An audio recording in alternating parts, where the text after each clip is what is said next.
करते हैं और शामिल करते हैं अब तक की अहम तरीन खबरें। कराची मलेर से जीएल खान की रिपोर्ट के मुताबिक बिन कासिम पुलिस ने स्टील में लोहा और तांबा चोरी की कोशिश नाकाम बना दी। कासिम पुलिस ने दौरान गश्त 6 तांबा चोरों को गिरफ्तार कर लिया।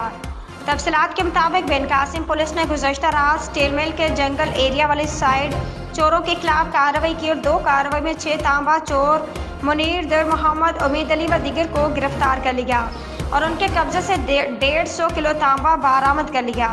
इस सिलसिले में एसएचओ बिन कासिम इंस्पेक्टर अनायतुल्लाह मरवत ने बताया कि मुलजमान आदि लोहा और तांबा चोर हैं और इससे पहले भी कई मरतबा गिरफ्तार हो चुके हैं। उन्होंने कहा कि स्टील मिल में पुलिस गश्त में इजाफा कर दिया और तमाम रास्ते सील कर दिए हैं।